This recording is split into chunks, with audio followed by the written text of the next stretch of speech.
भैया तो मैंने बताया भैया heat is a form of energy which produce the sensation of hotness और coldness.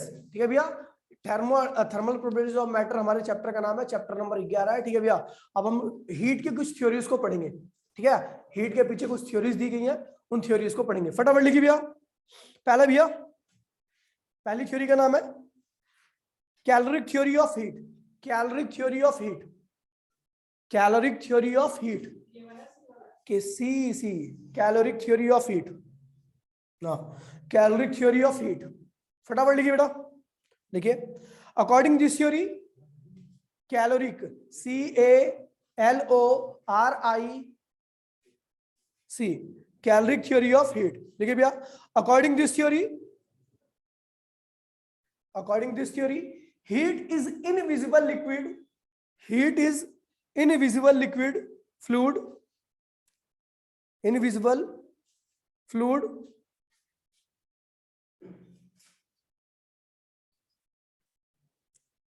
odorless fluid or invisible or odorless or weightless. Heat is invisible, odorless or weightless fluid।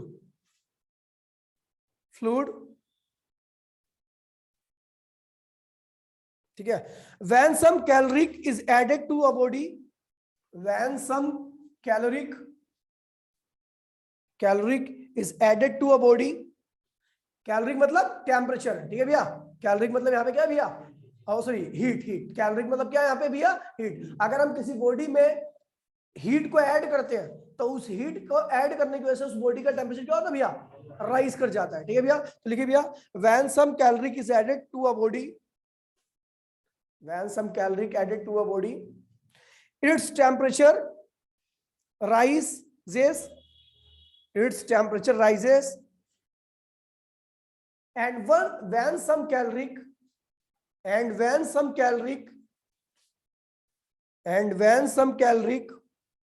is removed from a body, and when some caloric is removed from a body, जब किस caloric मतलब heat, जब किसी body से उसकी heat को निकाल देंगे तो क्या होगा, टेम्परेचर फॉल कर जाएगा। तो लिखिए भैया when some caloric is remove from a body, its temperature fall,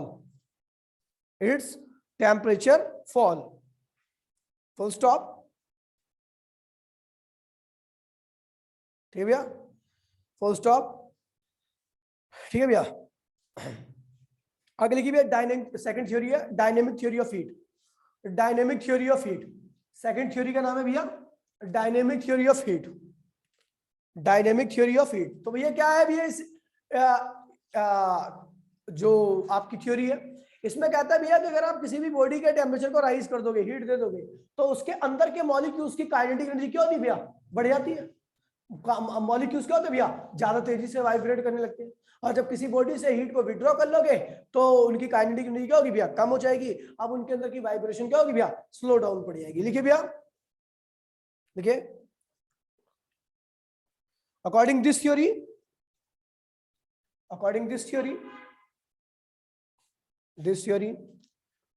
all substances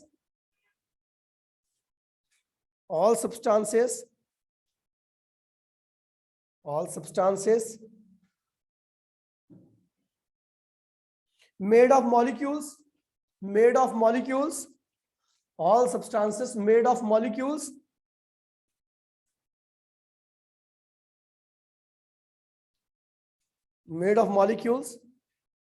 full stop. These molecules are in a state of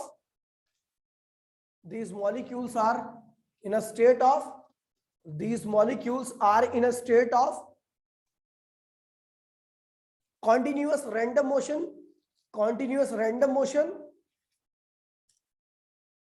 These molecules are in state of continuous random motion.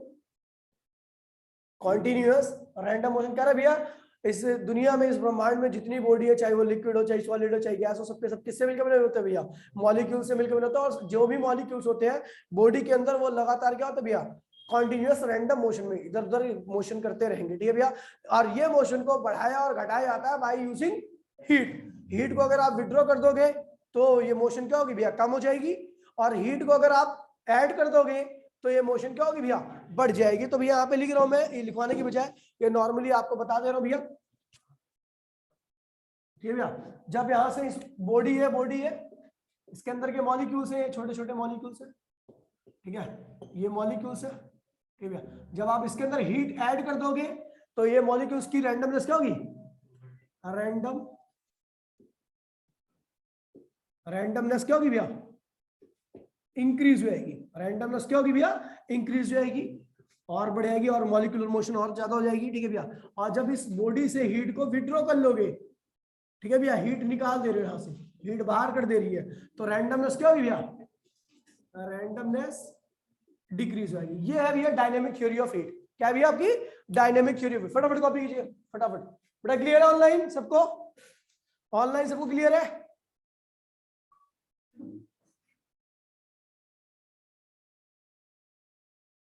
हाँ, heat is transistor, heat is transistor आपकी वो heading है। ठीक है भैया, देखिए भैया, due to temperature difference in between two bodies, due to temperature difference in between two bodies, heat transferred from higher to lower temperature, higher to lower temperature, higher to lower temperature. This nature of heat is called transient nature.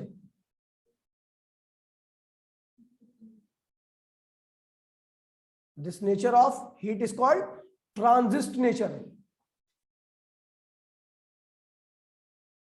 So we can say that heat is transient. So we can say that heat is transient.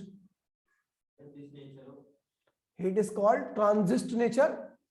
So we can say that heat is transient. Heat क्या है भैया, ट्रांजिस्ट है।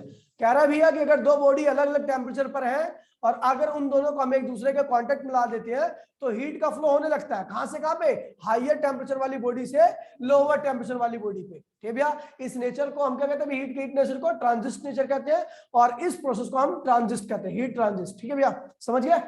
आगे लिखिए भैया, unit of heat. अगले लिखिए भैया, unit of heat, unit of heat. ठीक है भैया, तो लिखिए भैया, SI unit of heat, SI unit of heat joule, SI unit of heat is joule. ठीक है भैया, SI unit of heat is joule. बाद में जूल को डिफाइन करेंगे, ठीक है, लेकिन अभी नहीं करेंगे, आगे करेंगे, ठीक है, स्पेसिफिक हीट वगैरह में। ठीक है, तो जब तब क्लियर हो जाएगा आपका। SI unit of heat is joule and CGS unit of heat is calorie. CGS unit of heat is calorie. Calorie. CGS unit of heat is calorie. Calorie, calorie. ठीक है, कैलोरी। नीचे लिखिए, 1 कैलोरी इक्वल्स टू में 1 calorie equals to में 1 calorie equals to में 4.2 joule. 4.2 joule, 4.2 joule. ठीक है, अगले लिखिए भैया, टेम्परेचर। अगले लिखिए टॉपिक डालिए बेटा, टेम्परेचर। अगला टॉपिक डालिए भैया, टेम्परेचर। नहीं अभी आएगा, आप तो थ्योरी चलेगी ना, तो इंट्रोडक्शन है, ये सारी टर्म इंट्रोडक्शन की फॉर्म में की आती है। ठीक है, देखिए भैया टेम्परेचर, देखिए भैया, it is the degree of hotness और कोल्डनेस। टेम्परेचर, ठीक है, it is the degree of hotness और coldness. It is the degree of hotness और कोल्डनेस। ये क्या है भैया, हॉटनेस और कोल्डनेस की डिग्री है। ठीक है भैया, देखिए भैया, if body is hot, if body is hot then its temperature is high. If body is hot, then its temperature is high, and if body is cold, then its temperature is low. ठीक है भैया, तो ये hotness और coldness को indicate करती है। Body का टेम्परेचर अगर ज्यादा होगा तो वो क्या है भैया, हॉट होगी, और नहीं तो टेम्परेचर कम होगा तो कोल्ड होगी, ठीक है भैया। और नीचे लिखिए इसकी एक और डेफिनेशन होती है भैया। अच्छा एक बात होता है भैया, हीट का फ्लो कहां से कहां पे होता है? Higher temperature to lower temperature, ठीक है भैया। तो लिखिए भैया temperature is the parameter, temperature is the parameter, temperature is the parameter, temperature is the parameter which indicates the direction of flow of heat. Temperature is the parameter which indicates the direction of flow of heat. Temperature is the parameter which indicates the direction of flow of heat. कह रहा भैया temperature एक parameter है जो कि flow of heat की direction को decide करता है। जैसे अभी बताया ना भैया, the flow of heat take place from higher temperature to lower temperature. अगर एक बॉडी हायर पे एक लोअर पे तो आप बता दो कि भैया इस बॉडी से इस बॉडी में क्या होगी, हीट का ट्रांसफर होगा। समझ गए भैया? तो एक तरह से हीट क्या भैया, एक पैरामीटर है जो डायरेक्शन ऑफ हीट के फ्लो को बताता है। समझ गया? अगला लिखिए, लिखिए भैया थर्मामीटर, थर्मामीटर। अगला लिखिए भैया thermometer, thermometer, thermometer. Any device used to measure, any device, thermometer लिखिए भैया, any device used to measure, any device used to measure the temperature of a body, the temperature of a body, the temperature of a body। जो भी device temperature को नापने के काम में आता है, किसी बॉडी के टेम्परेचर को, उसको हम क्या कहते हैं भैया? थर्मामीटर कहते हैं। लिखिए भैया principle of thermometer, principle of thermometer. Principle मतलब किस सिद्धांत पे आपका थर्मामीटर काम करता है, ठीक है भैया। तो पहले देखिए भैया,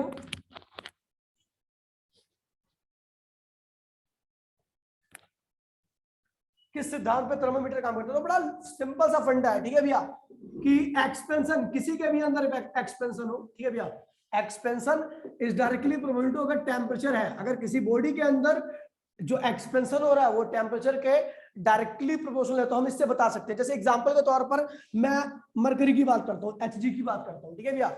आप मरकरी की बात करोगे तो मरकरी को जब आप थर्मामीटर को आप मुंह में लगाते हो, तो अगर आपका टेम्परेचर हाई है तो उसके हाई होने की वजह से क्या होता है, मरकरी के अंदर एक्सपेंशन क्या होता है भैया, चालू होता है। और जितना ज्यादा एक्सपेंशन होगा उतना ही ज्यादा क्या होगा आपका टेम्परेचर होगा, और जितना कम एक्सपेंशन होगा उतना कम क्या होगा भैया आपका टेम्परेचर होगा। तो यानी जो आपका ओवरऑल किसी भी प्रकार का एक्सपेंशन हो वो आपके टेम्परेचर, जैसे गर्म सरिया है, ठीक है भैया, सरिया वगैरह लोहा वगैरह को अगर गर्माओगे तो वो एक्सपेंड होगा, ज्यादा गर्माओगे तो ज्यादा एक्सपेंड होगा, कम गर्माओगे तो कम एक्सपेंड होगा। यानी expansion is directly proportional to, अगर टेम्परेचर है तो आपका ये क्या है भैया, एक तरह से सिद्धांत है जिसके ऊपर आपका थर्मामीटर क्या होता है भैया, काम करता है। थर्मामीटर इसी के ऊपर तो काम करता है भैया, आप बताते हो ना इसी को देख पे कि एक्सपेंशन ज्यादा होगा तो टेम्परेचर ज्यादा होगा, एक्सपेंशन कम होगा तो टेम्परेचर कम होगा, ठीक है भैया। तो अगर टेम्परेचर के साथ किसी के अंदर एक्सपेंशन हो रही है, कौन सी एक्सपेंशन भैया, लीनियर एक्सपेंशन। क्या है भैया, लीनियर, लीनियर मतलब जिस रेशियो में ये बढ़े उसी रेशियो में ये बढ़े। ऐसा नहीं हो ये वाला फंक्शन होना चाहिए x इक्वल्स टू में y वाला, ये मान लीजिए अगर आपका टेम्परेचर है तो ये क्या होगा भैया आपका एक्सपेंशन होगा, ये फंक्शन नहीं होना चाहिए x इक्वल्स टू में y स्क्वायर, ये फंक्शन नहीं चलेगा यहाँ पे। पता क्यों? क्योंकि भैया यहाँ पे नॉन लीनियर एक्सपेंशन होगी। अगर मान लीजिए y आपका 1 बढ़ रहा है, 2 बढ़ रहा है, तो x क्या होगा 4 गुना बढ़ जाएगा। ये नॉन लीनियर एक्सपेंशन होती है। हमें कौन सी चाहिए भैया, जब भी हम टेम्परेचर के बारे में बात करें तो आप उसी बॉडी को चूज करोगे जिसके अंदर आप टेम्परेचर के साथ उसके अंदर लीनियर एक्सपेंशन हो रही है, मतलब उसी रेशियो में एक्सपेंशन हो रही है जिस रेशियो में टेम्परेचर के अंदर। अगर टेम्परेचर को 2 गुना बढ़ाओगे तो एक्सपेंशन भी क्या होगी, 2 गुना बढ़ जाएगी। टेम्परेचर को 3 गुना बढ़ाओगे तो एक्सपेंशन भी क्या होगी भैया, 3 गुना बढ़ जाएगी। लेकिन ये वाली एक्सपेंशन नहीं चलेगी, केवल आपको लीनियर, इसे कहते हैं लीनियर एक्सपेंशन। क्या कहते हैं इसे भैया, लीनियर इक्वेशन, लीनियर इक्वेशन। इस इक्वेशन में जितना x बढ़ेगा जिस रेशियो में, उसी रेशियो में क्या होगा भैया आपका y भी बढ़ जाएगा, ठीक है भैया। तो इसी सिद्धांत पे आपको क्या होता है भैया, थर्मामीटर काम करता है। बेटा क्लियर है ऑनलाइन सबको, कॉपी करो, ऑनलाइन में सबको क्लियर है भैया, दोनों के अंदर लीनियर एक्सपेंशन होगी, ठीक है। अब देखिए भैया ये एक्सपेंशन वाला फंडा हर जगह पे अप्लाई नहीं होता, ठीक है भैया। कई बार हम रेजिस्टेंस की बात करते हैं, रेजिस्टेंस के थ्रू भी हमारे पास रेजिस्टेंस टाइप का भी थर्मामीटर होता है, ठीक है भैया। रेजिस्टेंस टाइप थर्मामीटर कहते हैं उसको। यही थर्मामीटर में 2 ही थर्मामीटर पढ़ने, एक तो ये ठीक है एक्सपेंशन वाला और एक रेजिस्टेंस वाला, ठीक है भैया। अब रेजिस्टेंस वाले में क्या होता है, तो आपने देखा होगा भैया ओम्स लॉ कहता है भैया कि अगर किसी बॉडी का टेम्परेचर कम है तो उसका रेजिस्टेंस भी क्या होता है, कम होता है। लेकिन अगर किसी बॉडी का टेम्परेचर को हम बढ़ा दे तो उसका रेजिस्टेंस क्या होता है, बढ़ जाता है। ऐसा क्यों हिमानी? किसी बॉडी के टेम्परेचर को अगर मैं बढ़ा दूंगा तो उसका रेजिस्टेंस बढ़ेगा, क्यों? ऐसा कैसे ना? ये क्या होगा, इससे क्या मतलब है? उससे क्या होगा? फिर उससे क्या होगा? उससे रेजिस्टेंस क्या हो गया? उससे क्या होगा फिर? कैसे बढ़ेगा रेजिस्टेंस? रेजिस्टेंस का मतलब क्या होता है? तो रेजिस्ट मतलब किसको रेजिस्ट करना है? मॉलिक्यूल्स को जितना रोकेंगे उतनी ज्यादा मॉलिक्यूल्स बनेंगे, उतनी ज्यादा वहां पे हीट बनती जाएगी। टेम्परेचर का रेजिस्टर हम क्यों कहते हैं कि, अच्छा मेरी बात तो सुन लो पहले, मैं क्यों कैसे कहता हूँ कि ये भैया इस बॉडी का रेजिस्टेंस ज्यादा है, इसका कम है, इसका मतलब क्या है? नहीं, कंडक्टिविटी के ऊपर कहता हूँ ना। अगर कंडक्टिविटी अच्छी है, मैं क्या कह रहा हूँ, कंडक्टिविटी अगर अच्छी है तो रेजिस्टेंस क्या होगा, कम होगा। और कंडक्टिविटी अगर खराब है तो रेजिस्टेंस कम होगा। अब टेम्परेचर से इसका क्या संबंध है, मैं ये बोल रहा हूँ। और रेजिस्टेंस का टेम्परेचर के साथ क्या संबंध है? देखो क्योंकि आपने बोला कंडक्टिविटी से वो उसका रिलेशन है, ठीक है, और उधर आपने ये भी बोला कि लीनियर एक्सपेंशन होता है तब, तो उससे क्या मतलब है? तो फिर लीनियर एक्सपेंशन होगा ना जब वो मॉलिक्यूल। ऐसा नहीं होता, मेरी बात सुनो, ठीक है भैया। रैंडमनेस तक तो ठीक था, सब कुछ बढ़िया है रैंडमनेस तक। देखिए भैया, जब भी हम टेम्परेचर इंक्रीज करते हैं तो इलेक्ट्रॉन्स जो होते हैं, जो कि करंट कैरियर होते हैं, उनकी रैंडमनेस क्या होती है, इंक्रीज कर जाती है। और जब रैंडमनेस इंक्रीज कर जाएगी तो नंबर ऑफ कोलिजन, जो सीधा चल रहा था इलेक्ट्रॉन, कम टेम्परेचर पे इलेक्ट्रॉन क्या होता है, सीधा सीधा चलता है, ठीक है, उसके बीच में कोलिजन नहीं होते और आराम से निकल जाता है। आराम से निकल रहा मतलब बढ़िया से निकल रहा, कंडक्टिविटी जबरदस्त है, फर्स्ट क्लास है, ठीक है भैया। लेकिन जैसे मैं टेम्परेचर राइज कर देता हूं तो राइज करने पर क्या होता है भैया कि इलेक्ट्रॉन जो आराम से निकला था, अब उनके क्या हुआ, वाइब्रेशन बदलेगी, वाइब्रेट ज्यादा करेगा। जब वाइब्रेट करेगा तो नंबर ऑफ कोलिजन भी क्या होंगे, बढ़ जाएंगे। अब उसको आगे बढ़ने में क्या होगी, दिक्कत होगी। जो पहले बगैर कोलिजन के आराम से निकल जा रहा था, अब वो कोलिजन करता हुआ निकलेगा। तो कब आराम से निकलेगा, कोलिजन करते हुए आराम से, पहले स्टार्टिंग में जब निकल रहा था तो स्टार्टिंग वाला, ठीक है भैया। तो जब आप टेम्परेचर बढ़ाते हो तो नंबर ऑफ कोलिजन बढ़ने की वजह से क्या होता है, इलेक्ट्रॉन की स्पीड कम हो जाती है, अब वो अच्छे से आगे नहीं बढ़ पाता, कंडक्टिविटी कम हो जाती है, रेजिस्टेंस क्या होता है भैया, बढ़ जाता है। ओम्स लॉ इसीलिए कहता है भैया कि भैया टेम्परेचर बढ़ाने से आपका रेजिस्टेंस इंक्रीज कर जाता है। क्यों? क्योंकि उसके अंदर नंबर ऑफ इलेक्ट्रॉन फिक्स है। मटेरियल एलिमेंट जितने भी होते हैं, जितने भी एटम मेटल होती है, उसके अंदर इलेक्ट्रॉन की संख्या फिक्स होती है, आप इलेक्ट्रॉन की संख्या को चेंज नहीं कर सकते, ठीक है। लेकिन जब आप टेम्परेचर को इंक्रीज करते हो तो उस इंक्रीज करने की वजह से इलेक्ट्रॉन के अंदर रैंडमनेस क्या होती है, बढ़ जाती है। ज्यादा कोलिजन होंगे तो इलेक्ट्रॉन को आगे बढ़ने में क्या होगी, दिक्कत होगी, इसकी वजह से उसका रेजिस्टेंस क्या होता है भैया, बढ़ जाता है, ठीक है भैया। तो हम कहते हैं भैया टेम्परेचर बढ़ाने से रेजिस्टेंस बढ़ जाता है, यानी जिस बॉडी का रेजिस्टेंस ज्यादा बढ़ेगा उसका टेम्परेचर भी क्या होगा, ज्यादा होगा। और जिस बॉडी का टेम्परेचर रेजिस्टेंस कम बढ़ेगा, इसका मतलब टेम्परेचर भी क्या है भैया, उसका कम है। तो इसका मतलब हम रेजिस्टेंस के थ्रू भी बता सकते हैं कि किसी बॉडी का टेम्परेचर कितना है। अगर बॉडी का रेजिस्टेंस ज्यादा होगा तो उसका टेम्परेचर भी क्या होगा भैया, ज्यादा होगा। और अगर किसी बॉडी का टेम्परेचर कम होगा, रेजिस्टेंस कम होगा, तो उसका टेम्परेचर भी क्या होगा भैया, कम होगा। तो एक तरीके से हमारे पास रेजिस्टेंस भी क्या भैया, एक पैरामीटर है जो कि बता सकता है कि इस बॉडी का टेम्परेचर कितना है। भी क्लियर है? इसका मतलब होता है रेजिस्टेंस का नॉर्मल मीनिंग है कंडक्टिविटी, और कंडक्टिविटी जब भी अच्छी होती है जब इलेक्ट्रॉन का फ्लो बढ़िया होता है, बिगर कोलिजन के होता है, ठीक है, ये मतलब है, ठीक है। फालतू में कुछ भी है, सारा बता रहा, नंबर ऑफ इलेक्ट्रॉन की डेंसिटी बढ़ गई, ये बढ़ गया, वो बढ़ गया, यही बढ़ रहा था ना, बोल रहा था, पूछ ले। नहीं अभी क्या बोला इनने, तो बताना, स्टेटमेंट बता इसकी जरा। ठीक है भैया, क्लियर है सबको भैया? तो ये भी हमारे पास पैरामीटर। चलो भाई सुन ले, मेरी बात सुन ले। जब हम टेम्परेचर इंक्रीज करते हैं, देख, अच्छा कंडक्टर मतलब होता है कि उसके अंदर जब तू बैटरी लगाए, या फिर हम बैटरी लगाने का मतलब होता है इलेक्ट्रिक फील्ड अप्लाई करना, ठीक है। हमने बैटरी लगाई यानी इलेक्ट्रिक फील्ड अप्लाई की, तो इलेक्ट्रॉन अगर कंडक्टर के अंदर अच्छे से चल रहे हैं तो उसका रेजिस्टेंस क्या है, कम है, और कंडक्टिविटी क्या भी है, ज्यादा है, ठीक है। लेकिन जब हम टेम्परेचर बढ़ा देते हैं तो इलेक्ट्रॉन क्या होते हैं, वाइब्रेट करने लगते हैं अपनी पोजीशन पे। आगे बढ़ते हुए वाइब्रेट करेंगे।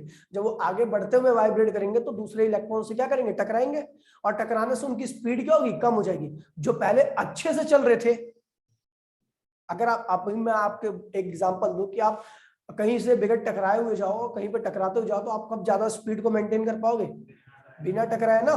तो जब इलेक्ट्रॉन नहीं टकरा रहे थे, कम नहीं टकरा रहे इलेक्ट्रॉन, जब उनके पास टेम्परेचर कम था, जब उनके पास रैंडम एनर्जी कम थी। रैंडम एनर्जी बढ़ती है टेम्परेचर बढ़ाने से, ठीक है भैया। तो जब उनके पास रैंडम एनर्जी कम थी तो इलेक्ट्रॉन आसानी से निकल रहे थे, कंडक्टिविटी ज्यादा थी, मतलब कंडक्टर अच्छा था, और रेजिस्टेंस क्या था, कम था। लेकिन जब मैंने टेम्परेचर राइज कर दिया, तो आपको पता भैया, अभी डायनेमिक थ्योरी ऑफ हमने हीट पढ़ी थी, तो जब हम टेम्परेचर बढ़ाते हैं किसी बॉडी का, हीट बढ़ाते हैं, तो उससे क्या होता है, इलेक्ट्रॉन्स के अंदर की काइनेटिक रैंडमनेस क्या होती है, बढ़ जाती है। रैंडम एनर्जी बढ़ते के साथ ही इलेक्ट्रॉन क्या होते हैं, वाइब्रेट करेंगे, आपस में एक दूसरे इलेक्ट्रॉन से टकराएंगे, तो उनकी स्पीड क्या होती है भैया, कम हो जाती है। और स्पीड कम हो जाएगी तो कंडक्टिविटी कम हो जाती है। कंडक्टिविटी मतलब कंडक्ट करना, आगे बढ़ाना, ठीक है, वो कम हो जाती है। तो रेजिस्टिविटी क्या होती है, रेजिस्टेंस क्या होता है, बढ़ जाता है। और जब रेजिस्टेंस बढ़ जाता है तो हम कहते हैं भैया कब बढ़ा, क्यों बढ़ा रेजिस्टेंस, टेम्परेचर देने की वजह से। टेम्परेचर राइज किया तो रेजिस्टेंस बढ़ गया, यानी टेम्परेचर और रेजिस्टेंस एक दूसरे के क्या है भैया, एक्सपेंशन है, लीनियर एक्सपेंशन है। टेम्परेचर बढ़ाओगे तो रेजिस्टेंस भी बढ़ जाएगा, टेम्परेचर कम करोगे तो रेजिस्टेंस भी क्या होगा। तो रेजिस्टेंस के अंदर भी क्या हो रही है, लीनियर एक्सपेंशन ही हो रही है, ठीक है भैया। तो ये भी एक पैरामीटर है, खैर इसे पढ़ेंगे अभी अगली वाली क्लास में, ठीक है भैया। लिखिए अगला, समझ गए भैया सारे, लिखिए भैया।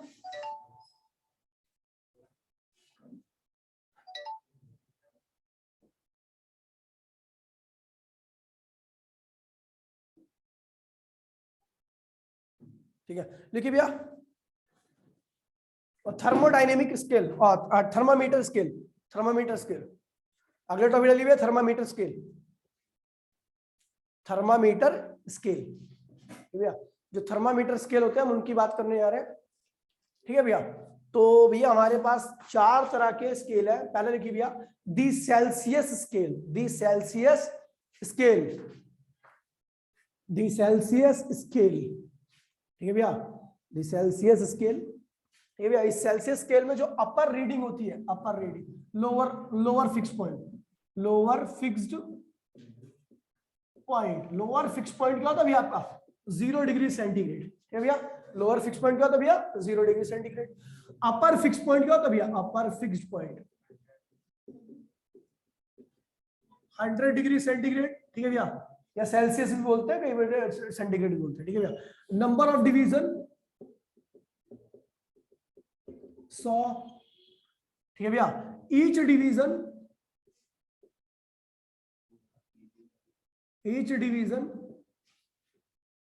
Represent 1 degree centigrade. हर डिवीजन किसको बताता है भैया, 1 डिग्री सेंटीग्रेड को। फटाफट लिखो, फटाफट लिखो बेटा। हाँ? अरे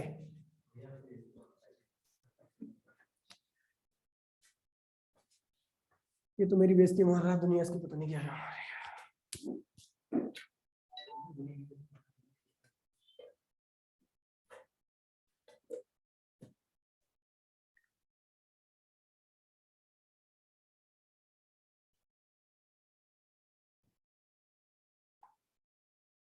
हो गया भाई?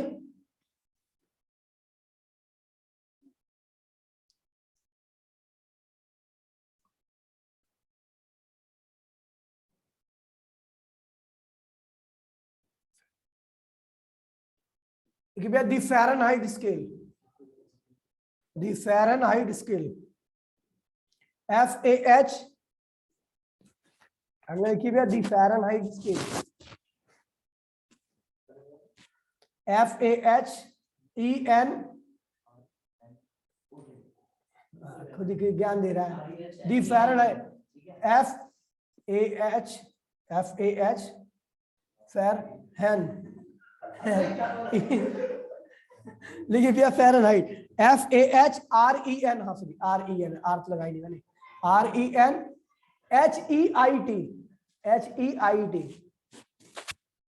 Fahrenheit scale. लिखिए भैया lower fix point, lower fix point, lower fix point, lower fix point 32 degree Fahrenheit, 32 degree Fahrenheit lower fix point, 32 degree Fahrenheit upper fix point 212 degree Fahrenheit, number of division 180,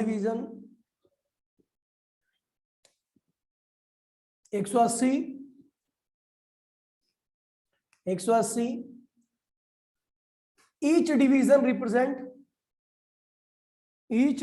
represent 1 degree Fahrenheit.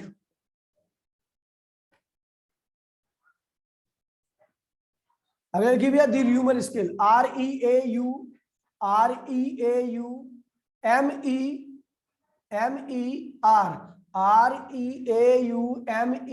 Humour scale, humour scale देखिए भैया upper lower fix point 0 degree humour are capital R 0 degree humour, upper fix point 80 degree humour 80 80 degree humour, number of division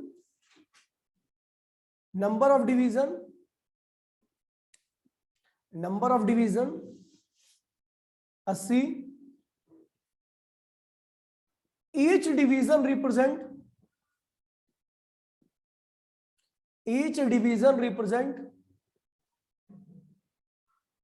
1 degree humour, 1 degree humour. ठीक है, लिखिए भैया दी kelvin scale, दी kelvin scale. Ajay किसी के साथ बैठ जाकर स्पेलिंग गलत मत लिखियो, देख ले इसके साथ किसी के साथ बैठ जा, इसमें कोई वो हंसी वो मत सोचियो कि उसको स्पेलिंग आती नहीं आती। ठीक है, इसमें कुछ नहीं है। ठीक है भैया, देख लिया करे स्पेलिंग नहीं उसको गलत लिख देता है। देखिए भैया दी kelvin scale,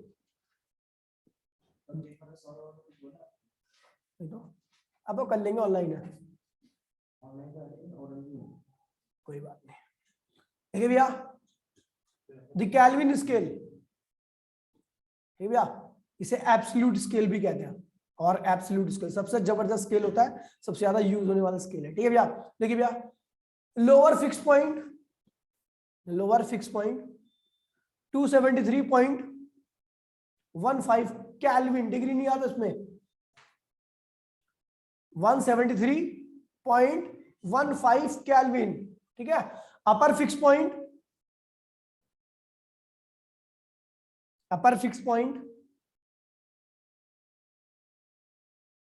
373.15 kelvin, 0.15 kelvin,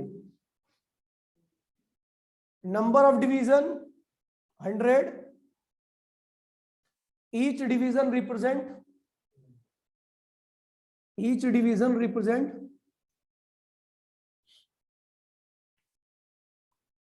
1 kelvin, 1 kelvin. ठीक है भैया, लिखिए भैया 1 कैल्विन हो गया। लिखिए भैया रिलेशन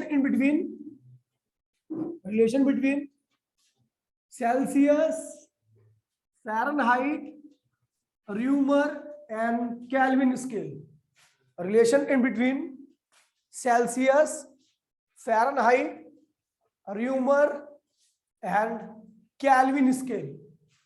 ठीक है भैया, तो इनके बीच में आपको रिलेशन निकालना है। ठीक है भैया, कैल्विन स्केल।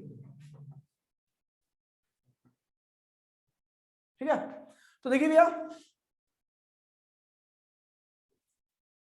TC अपॉन में कितना डिवीजन होता है 100, बराबर में TR अपॉन में 80। यूनिटी मेथड है, इसका कोई डेरिवेशन नहीं है। ठीक है भैया, TF माइनस 32 अपॉन में 180 और TK माइनस 273.15 अपॉन में 100। ठीक है भैया, ये बहुत इंपॉर्टेंट रिलेशन है और इससे बहुत सारे क्वेश्चंस आते हैं एक नंबर के। मतलब आप किसी को भी कन्वर्ट करना है, अगर कैल्विन को सेल्सियस को फ़ारेनहाइट में, तो इन दोनों को आपस में इक्वेट कर दो। इसको इसमें कन्वर्ट करना है तो इन दोनों का आपस में इक्वेट कर दीजिए, ठीक है भैया। किसी को भी किसी भी टर्म में कन्वर्ट करना है तो आप इक्वेट करके सीधा आंसर निकाल सकते हो, ठीक है भैया। फटाफट कॉपी कीजिए। अगर सेल्सियस को फ़ारेनहाइट में करना है, हाँ तो सेल्सियस को 100 इक्वल टू ये करेंगे या फिर तीनों एक साथ करेंगे? अबे आधा अखंडी है तो किसी भी दो को करेगा ना। अगर तू इन दोनों का इसको इसमें कन्वर्ट करना, इन दोनों को इक्वेट कर दी, इसको इसमें करना है तो इन दोनों को इक्वेट कर दी, इसको इसमें करना है, समझ गया। किन्हीं भी दो टर्म को जिसमें ही कन्वर्ट करना है, ठीक है। ठीक है, एक क्वेश्चन लिखिए भैया जो बहुत बार पूछा गया, ठीक है, या तो आसान क्वेश्चन लिखिए भैया। एनसीईआरटी का at what temperature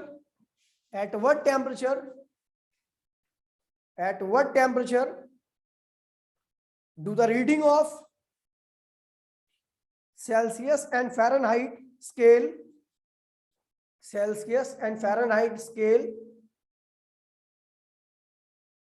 coincide Celsius and Fahrenheit scale coincide कहां पे करेंगे, एक ही तो वैल्यू पे करेंगे ना।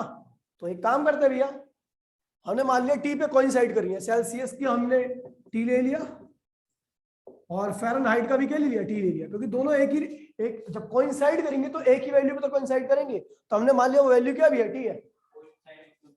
एक ही पॉइंट पर आना, कोइंसाइड मतलब एक ही जगह पे टिक कर जाना, अच्छा ओवरलैप कर जाना, ठीक है। इक्वेट करोगे तो टी की वैल्यू क्या आएगी, टी इक्वल्स टू -40। सॉल्व करना, -40 आएगा आपका टी की वैल्यू, मतलब -40 पे कोइंसाइड कर जाएगी, ठीक है भाई।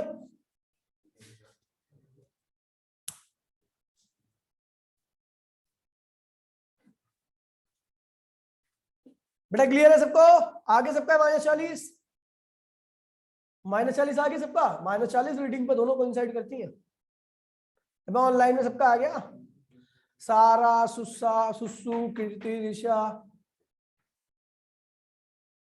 सुसु आर यू इन क्लास,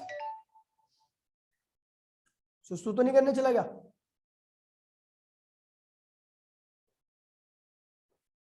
हाँ बिल्कुल,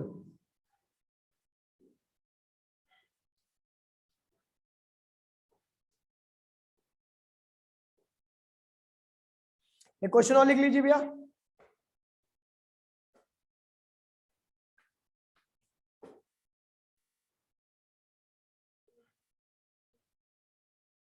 ये नॉर्मल क्वेश्चन है, कर ही लोगे कन्वर्जन में, कर लोगे, फॉर्मूला याद रहेगा तो कर ही लोगे, है ना। -40 आएगा, -40 आएगा।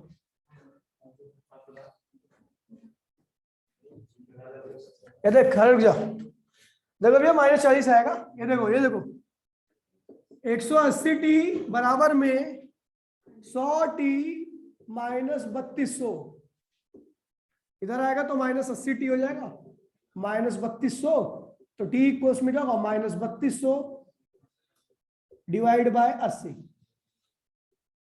0 0 कैंसिल हो गया, 40 बार ये चला गया, -40 आ गया।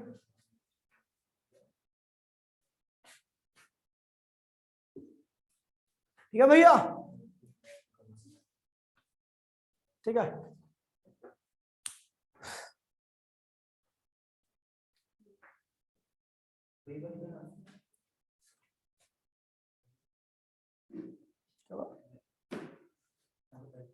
क्या कार को ही पहनता हूँ मैं और दूसरी पैंट पहनती हूँ, देखी नहीं उन्हें, ऐसे तो मेरे पे 2-3 पड़ी हैं, कल दूसरी पैंट क्यों बता।